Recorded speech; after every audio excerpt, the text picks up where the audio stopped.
ধিং সমষ্টিত পঞ্চায়ত নিৰ্বাচনত বিজয়ী প্ৰাৰ্থীক সম্বৰ্ধনা সুৰেশ বৰাৰ। নগাঁও জিলাৰ ধিং সমষ্টিত পঞ্চায়ত নিৰ্বাচনত ভাৰতীয় জনতা পাৰ্টীৰ পৰা প্ৰতিদ্বন্দ্বিতা কৰি বিজয়ী হোৱা জিলা পৰিষদ আঞ্চলিক সদস্য আৰু ৱাৰ্ড সদস্যসকলক সমাজ সেৱক নজৰুল ইছলাম ডাঙৰীয়াই ভাষা ভৱনত সম্বৰ্ধনা জনাই সুৰেশ বৰাই। ডুমডুমীয়া বিজেপি মণ্ডল সভাপতি আছাদুল হক চৌধুৰীৰ সভাপতিত্বত এই সম্বৰ্ধনা কাৰ্যসূচী অনুষ্ঠিত হয়। উক্ত সভাত উপস্থিত থাকে নগাঁও জিলাৰ ভাৰতীয় জনতা পাৰ্টীৰ ৰাজ্যিক কাৰ্যনিৰ্বাহক সদস্য সুৰেশ বৰা, ডুমডুমীয়া বিজেপি মণ্ডলৰ সভাপতি আছাদুল হক চৌধুৰী, বিশিষ্ট সমাজসেৱক নজৰুল ইছলাম ডাঙৰীয়া আৰু বুথ সভাপতিসকলৰ লগতে বিজেপি দলৰ কৰ্মীসকল উপস্থিত থাকে। News desk report, Batadrava live. ঠিক আছে তো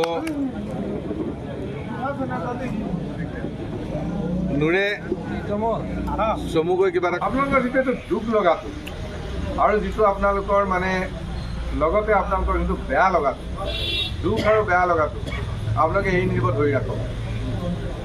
আপোনালোকে যি কামতে কালিয়াৰ পৰা ব্যস্ত হৈ নাযাওক কিয়, আপোনালোকে কিন্তু এই দুখ লগাটো আৰু বেয়া লগাটো অকণমান মনত ধৰি ৰাখিব আৰু সেই ধৰি ৰাখি পেলাই ডেইলি এটা হ'লেও ভোট গোটাবলৈ আপোনালোকে চেষ্টা কৰক যে 26ত আপোনালোকৰ MLA জিকাব। নহ'লে কিন্তু যদি আপোনালোকে কথাবিলাক পাহৰি যায়, আকৌ এনেকুৱা এজন নজৰুলদাৰ ঘৰৰ চোতালত আকৌ এদিন আমি এনেকুৱা এটা বেয়া লগা দুখ লগা আকৌ আমি মিটিং কৰিব লাগিব, হয়নে? যে সেই মিটিংটো যে নহয়, আমি যে পতাকা ফুটাব পাৰোঁ, আমি যে আনন্দ কৰিব পাৰোঁ, আমি যে হাঁহিব পাৰোঁ, সেই মানসিকতাটোৰ কাৰণে আপোনালোকে মাত্ৰ 7 মাহ আছে। 7 মাহৰ কাৰণে প্ৰতিজন মানুহে সংকল্প লওক যে এইবাৰ আমি MLA জিকামেই। কিন্তু এইটো মুখেৰে ক'লে নহ'ব, অলপ কামেও কৰিব লাগিব। আৰু মই লেকচাৰ মাৰি আছোঁ আপোনালোকৰ আগত, কিন্তু আপোনালোকে মোৰ মুভমেণ্টটো দেখিছে নাই? মই কেনেকৈ ঘূৰিছোঁ আপোনালোকে গম পায়। ৰাতিপুৱা 4টালৈকে ঘূৰি ফুৰিছোঁ। মই ইলেকশ্যন খেলিছোঁ নেকি? মোৰ ৱাইফে খেলিছোঁ নেকি? মোৰ ল'ৰাটোৱে খেলিছে নে মোৰ কোশালীজনীয়ে খেলিছে? কোনেও খেলা নাই। মই দলটোৰ কাৰণে আহিছোঁ, মই দলটোৰ কাৰণে কৰিছোঁ। আজি আছাদ হওক, দীপক দা হওক বা আৰু বহুতেই আমাৰ আজি মনজ্যোতি হওক, এনেকৈ আমাৰ বহুতেই আমি বহুত কষ্ট কৰিছোঁ। কিয়? দলটোৰ কাৰণে কৰিছোঁ। আজি সেই কিমান ভাগৰ আছে, তথাপিও আজি আপোনালোকক মাতি আনিছোঁ যে আপোনালোকৰ লগত এবাৰ আমাৰ বহাৰ প্ৰয়োজন আছে। গতিকে মই হাতযোৰ কৰি কৰিছোঁ। ইলেকশ্যনত জিকিব লাগিবই। ইলেকশ্যনত নিজিকিলে আচলতে মানে দলটো কৰি থকাৰ যি আমাৰ মানে ৰিজাল্ট, সেই ৰিজাল্টটো বেয়া হ'লে আচলতে আমি পিছ পৰি যোৱা হয়। যি হৈ গ'ল আপোনালোকৰ এলেকাত নতুন হয়, বিজেপিটো পদুম ফুলটো নতুন হয়, মাইনৰিটি এলেকাত এটা এণ্টি কেম্পেইন থাকে যে বিজেপিয়ে আমাক ক্ষতি কৰিব, কিবা কৰিব। 1% মাইনৰিটি মানুহে।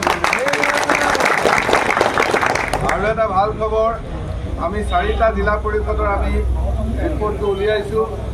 4টা জিলা পৰিষদৰ আমি ৰিপৰ্ট উলিয়াইছোঁ আৰু আমি যদি ধিং মিউনিচিপালিটিটো আমি তাত এড কৰি দিওঁ, আমি যদি ধিং মিউনিচিপালিটিটো এড কৰি দিওঁ, তেতিয়াহ'লে আমি প্ৰায় 55,000 ভোট পাইছোঁ টোটেল ধিং সমষ্টিত।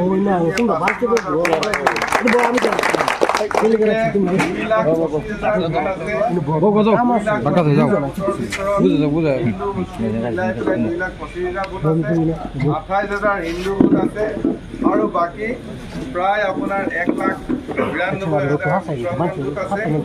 এই দুইটা যদি আমি মিলাওঁ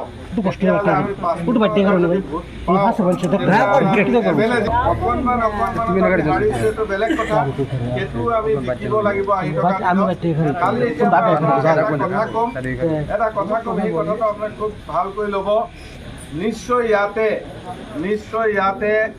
যিসকলে জয় হৈছে তেওঁলোকৰ মনটো আনন্দ হৈছে, কিন্তু যিসকল হাৰিছে তেওঁলোকৰ মনটো অলপ দুখ লাগিছে বা হতাশা আহিছে বা মনত অকণমান মানে বেজাৰ এটা লাগিছে, এইটো স্বাভাৱিক। আমি মানুহ হিচাপে এইটো হ'বই লাগিব, হয়।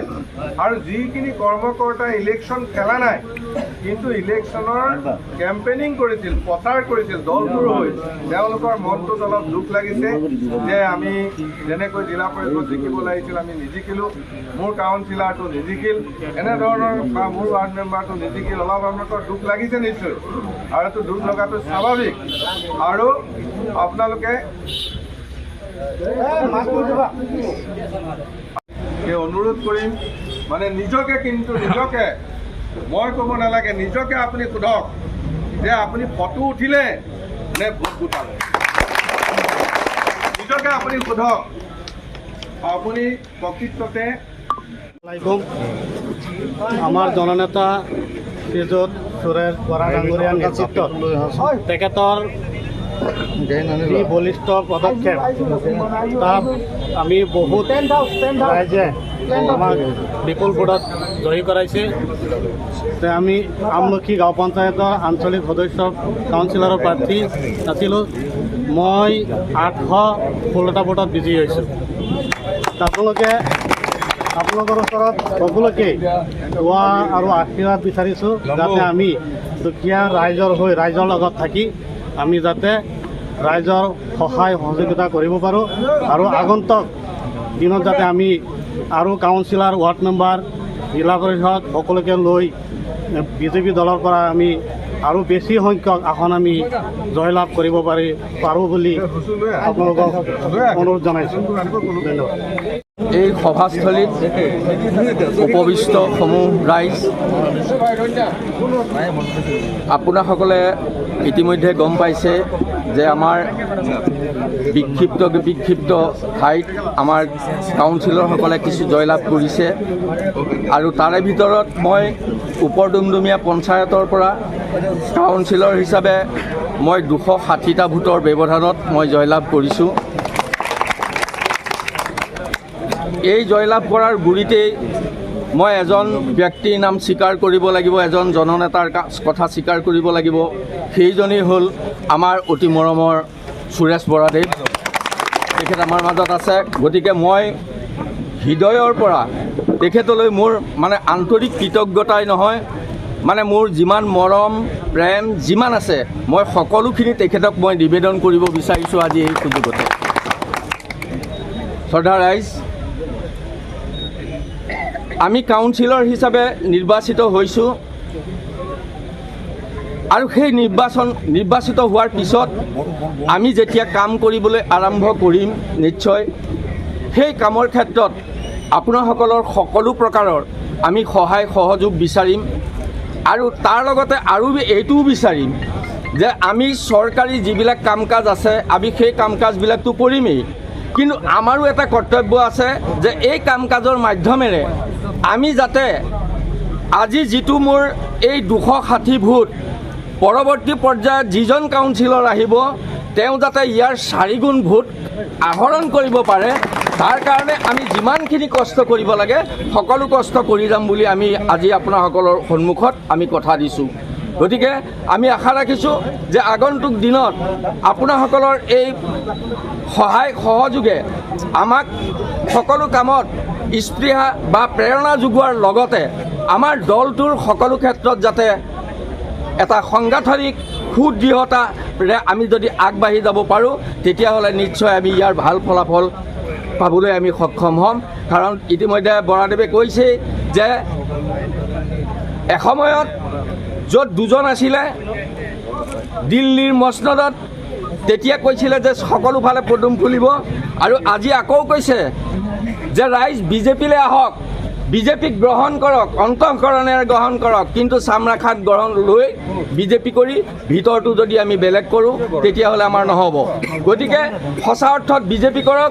আমিও আশা কৰিছোঁ যে গাঁৱে ভূঞে সকলোফালে কি হওক পদুম ফুলিবলৈ আৰম্ভ কৰক। আমি সেইটোকে কামনা কৰি আজি বক্তব্যটো সামৰণি মাৰি পুনৰ আপোনাসকলক নমস্কাৰ জনাইছোঁ।